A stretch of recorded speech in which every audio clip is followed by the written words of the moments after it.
punya banyak cabang, kita harus memanage semakin banyak karyawan. Ya. Betul kan? Ya. Yang karakternya juga berbeda-beda pastinya. Iya. Apa tips nih buat pemilik bisnis supaya bisa memanage banyak karyawan?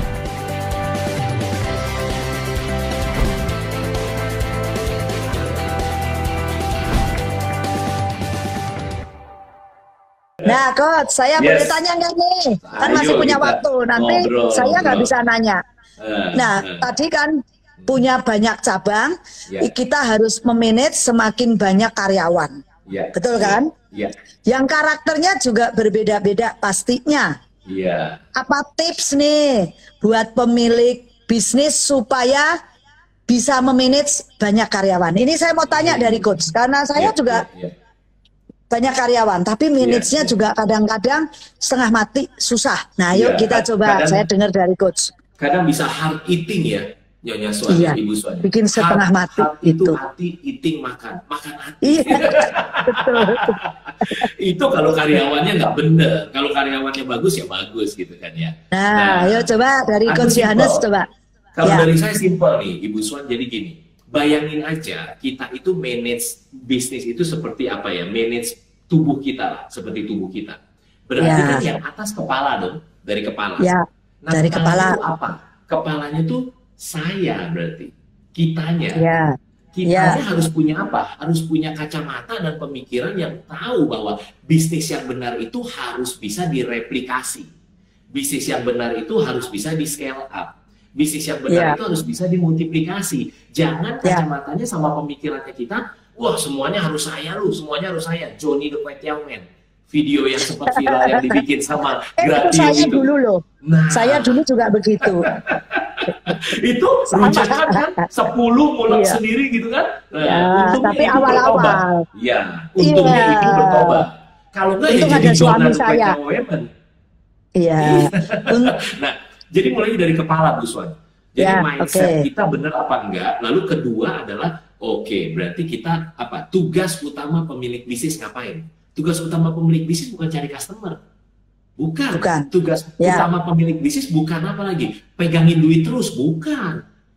Tugas utama pemilik bisnis ngurusin supplier. Bukan. Tugas utama pemilik bisnis belajar berhenti jadi Superman atau Superwoman, lalu bangun super team. Itu tugas utamanya. Iya, harus kepala. Bisa. Ya, nah, betul. Itu kepala kan. Dari kepala turun dong ke badan, ada 2 tangan. 2 tangan. Nah, ini tangan berarti ibaratnya di bisnis. Harus tahu bagaimana kasih tugas ke karyawan. Kalau di Gradio namanya TAL. To Achieve List, Ibu Suan. Jadi kita sering kita sering ngomong pakai mulut kan. Ih, kamu tolong ya, kamu kesini. Oh iya Bu, catat ya. Iya, dia catat sih, gitu kan. Yang satu lagi, kamu tolong ya gini. Iya, kita nggak tanya, ngerti nggak? Ngerti ya, gitu nggak tanya. Nah kalau kita tanya pun kemungkinan dia bilang apa? Ya dia takut mungkin kan. Ya ngerti katanya gitu kan. Padahal dia, Ibu ngomong apa ya barusan gitu kan ya. Jadi bikin TAL, to achieve list. Jadi artinya waktu kita briefing harus sangat jelas briefingnya apa, dan minta mereka ulang kalau bisa untuk hal-hal yang penting.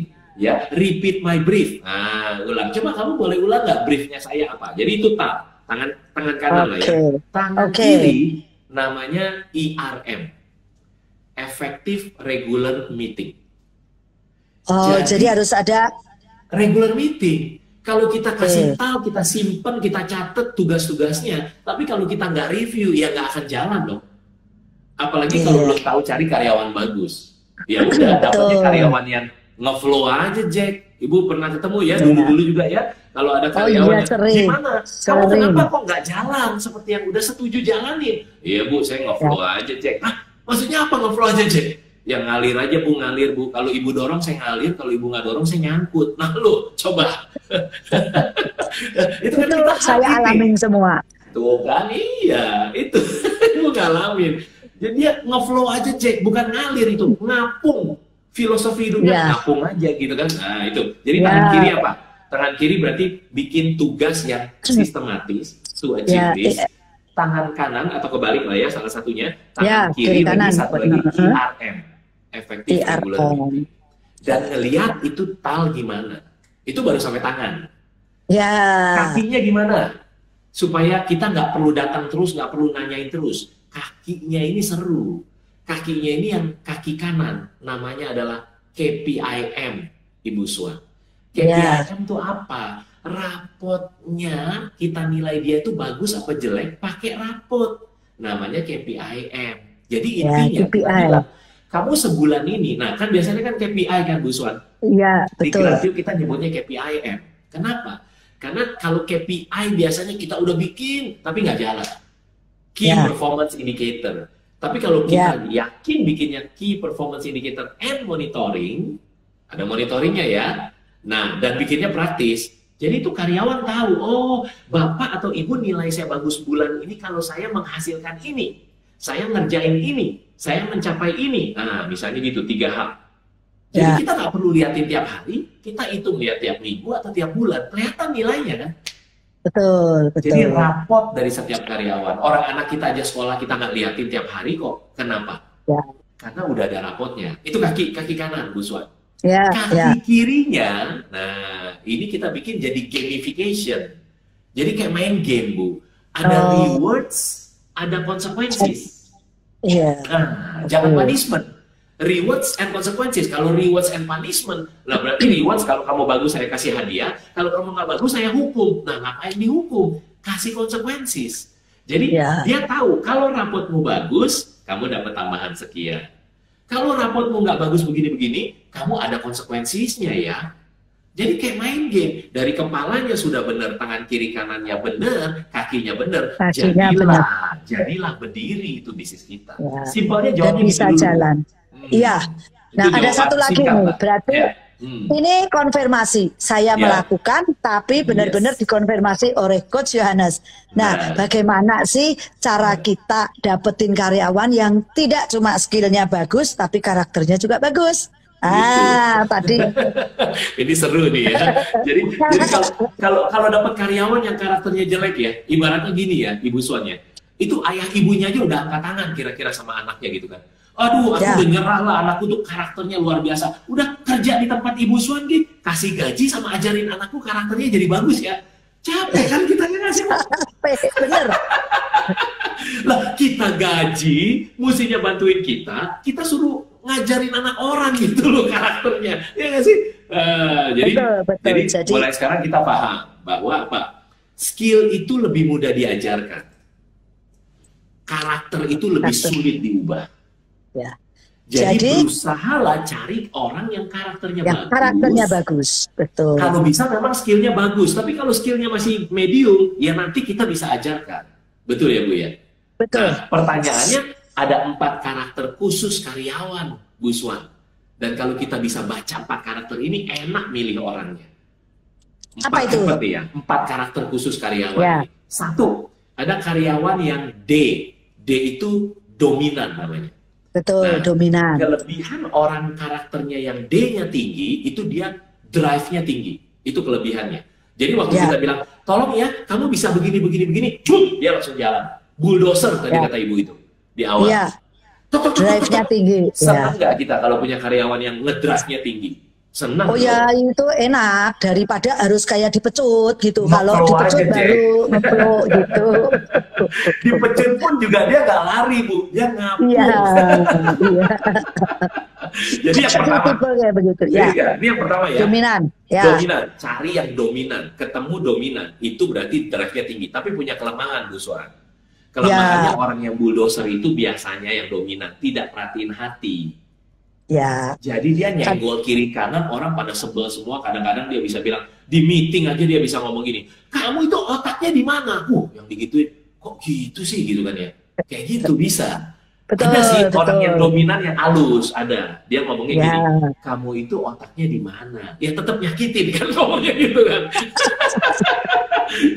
jadi itu orang D. Ada 4 karakter ya Bu. Yang kedua nih, yang kedua karakternya I namanya. I itu influence.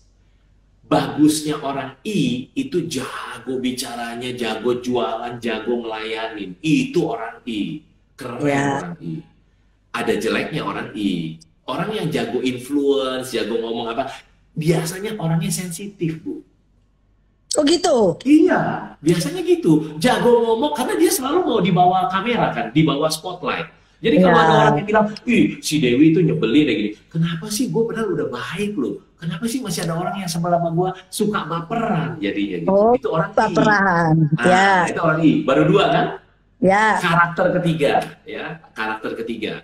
Namanya adalah D, udah I, terus S. S itu steady. Steady, ya. Steady itu ngomongnya tenang gitu ya. Ya. Ngomongnya tenang, gerakannya juga tenang gitu ya. Nah, kelebihan orang S apa? Kalau karyawan yang S itu lebihnya apa? Kalau ada chaos, ada keributan, orang-orang lagi demo atau apa, dia bisa tenang. Dia tenang. Ya, tuh. Kalau ada customer komplain, ya, suruh dia maju. Customernya lagi marah-marah. Ini gimana ini? Kenapa ini beda dari yang saya beli? Ini saya nggak senang banget. Dia ngomongnya gini. Kenapa ya Bu? Boleh coba diceritain gitu kan. Jadi tenang. Itu orang S. Kelemahan orang S apa? Ya sulit berubah. Sulit berubah. Karena udah betul.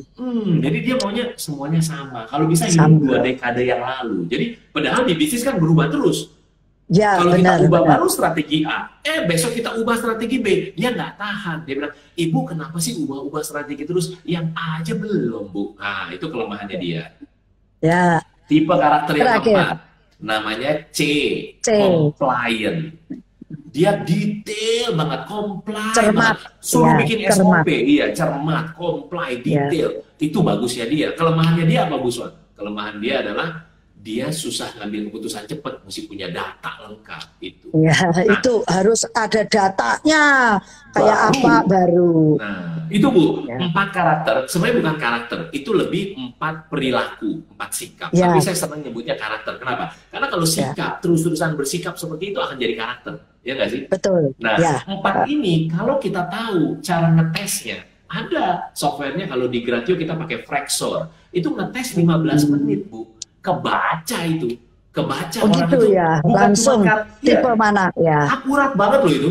Bacanya apa tahu nggak? Bacanya itu bukan cuma di kantor atau di pekerjaan, bisa sampai kebaca di rumah kayak gimana.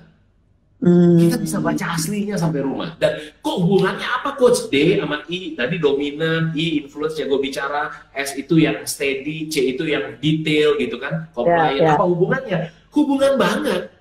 Kalau kita ngerekrut orang sales, kan harusnya I-nya tinggi kan? I yang tinggi, ya. Nah, tapi kalau salah, biasanya setiap orang bisa punya berapa karakter? Ada nggak yang punya 4-4-nya? Gini, dia itu nanti ada skornya di atas rata-rata apa di bawah rata-rata. Nah, jadi akan ada karakter yang lebih tinggi, ada karakter lebih rendah. Gitu. Coba ya, misalnya rekrut orang sales, ya, apalagi sales manager lah.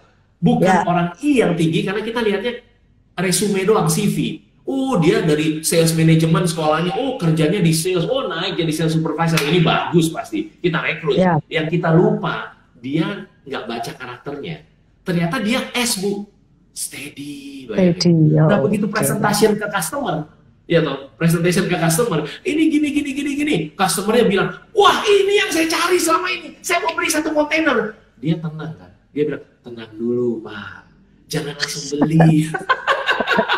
sabar, jangan langsung beli Pak, nanti dulu, 2 minggu lagi saya juga balik. Kesel nggak kita yang di kantor Bu? Loh, orang mau beli 1 kontainer dia tenang. Sama kalau customer service, harusnya kan karakternya yang S justru kan. Jadi kita lihat, wah sekolahnya aja service, customer service management, wah udah melayani di customer service naik sampai supervisor. Kita rekrut dia customer service manager. Yang kita nggak tahu karakternya D. Apa yang terjadi? Wah langsung. Loh, customer telepon komplain, dia buktiin. Nih, aku ajarin kamu ya cara ngangkat telepon ya. Wah, angkat dia kan. Customernya komplain. Ini kok yang dikirim salah, makanannya salah segala macam. Dia bukannya tenang, dia marah gitu kan ya. Bapak tahu nggak? Hari ini 40 orang yang komplain. Bapak orang ke-41. Ngomong komplain sekali lagi, aku tahu rumahmu, aku bakar ya. Wah, ditutup langsung telepon kan. Nah, Ibu Swan sama saya dari kantor pusat ngelihatnya apa? Sejak customer manager itu datang, customer service manager datang, ternyata telepon komplain menurun, Bu Swan. Bagus ini kata kita, ya kan? Kan orang udah nggak berani lagi komplain karena dimarahin terus sama dia. Tapi akhirnya komplainnya ke internet. Ya bahaya. Nah, itulah makanya kita harus bisa baca 4 karakter khusus karyawan. Salah satunya pakai Praxor. Nama softwarenya Praxor, 15 menit kita bisa baca. Kayak gitu Bu Suat.